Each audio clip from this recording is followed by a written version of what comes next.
Welcome back to Cats Connection News. This is Staff of the Month.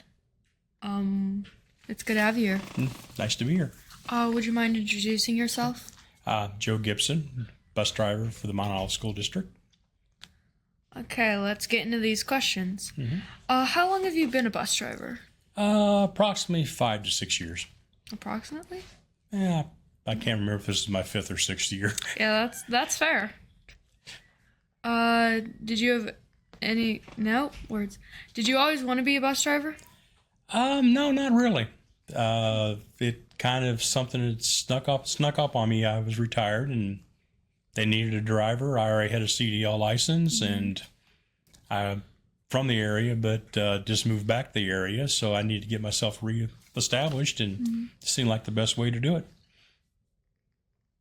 You said you had a what license? CDL. It's a commercial driver's license. Why do you have that? It's required to be a bus driver. You have to have what they call a CDL, which is a federal license that's endorsed by the state and the federal government that allows you to drive heavy vehicles like buses, trucks, that type of vehicle. And they have different endorsements to go with that.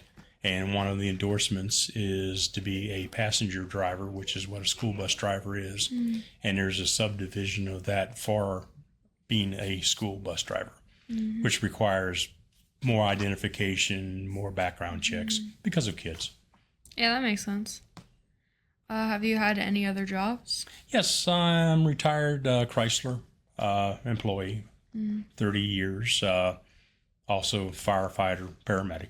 Oh. So, how long were you a paramedic and firefighter? I'm still a firefighter. Once you remember, in fact, I'll be coming up on my 40th year.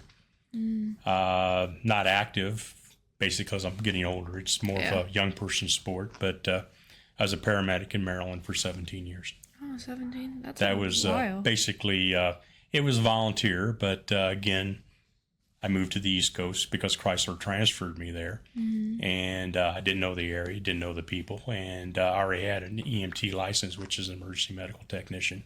Yeah. And I just took it from there. Do you have any degrees? Not actually degrees. I have certifications. I went to the University of Maryland for their firefighting classes, what they call fire sciences, and through the University of Maryland, through shock trauma in Baltimore, they have their paramedic training, and that's where I got my IV tech and paramedic. Well, I know you said you were moved here, but where are you from? Actually, I was born in Litchfield.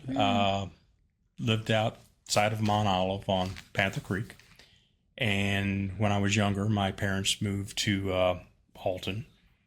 I graduated from Alton High. After I got out of high school, I went to work for Chrysler Corporation.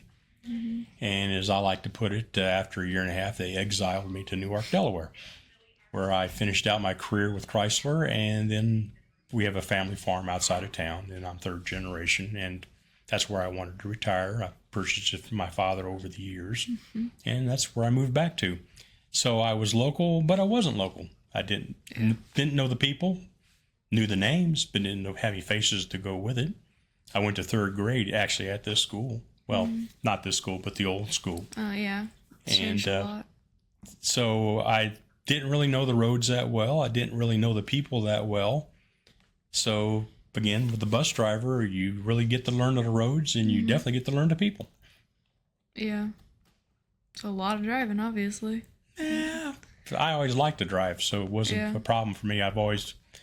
The reason I had the CDL, I drove fire trucks, drove dump trucks. Of course, having family here and living in Maryland, I did a lot of driving back and forth over the 30 years to see family. So driving really wasn't that much of an issue for me. And it's been a pleasure. I've been transporting you for about 5 years over the years, off and on. I know Tanya was your first driver. Yeah, I had like 3 different bus drivers in the span of being here. Well, I started out as a sub, so I covered her route occasionally, which that's how I first met you and your sister. Yeah, I probably don't remember that. No, that's okay.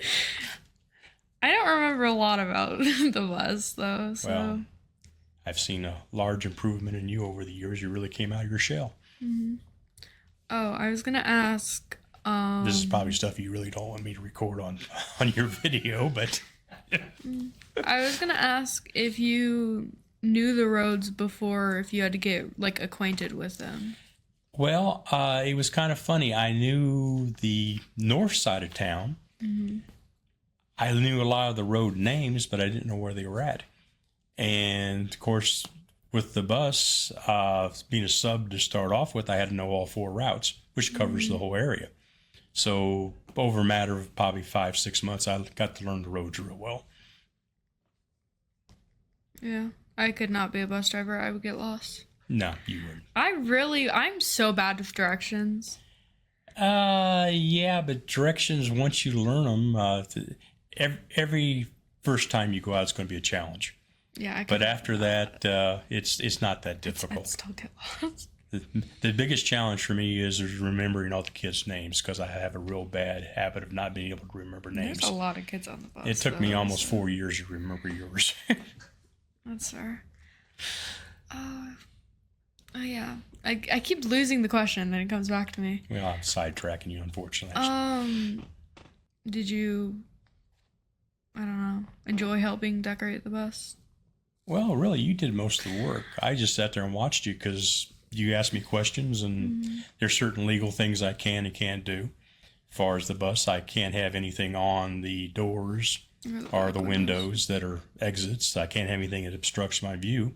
But you did a very good job of not doing that. And side windows don't make any difference because I can't see out of them anyway. The thing that surprised me is how much your fellow students left them alone.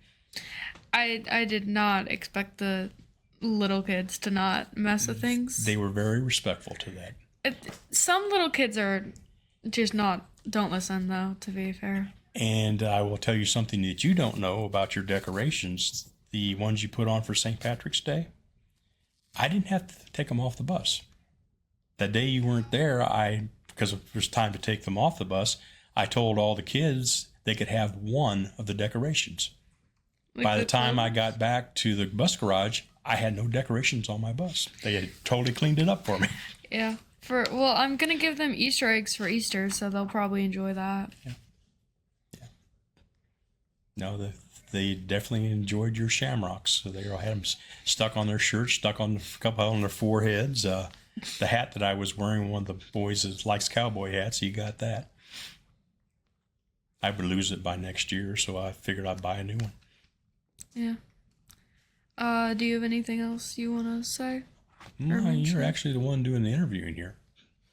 I could ask you all kinds of questions, but I think you covered all the ones you wanted me to cover. Thank you for being here. Oh, it's my pleasure. Anytime. Just glad to help out.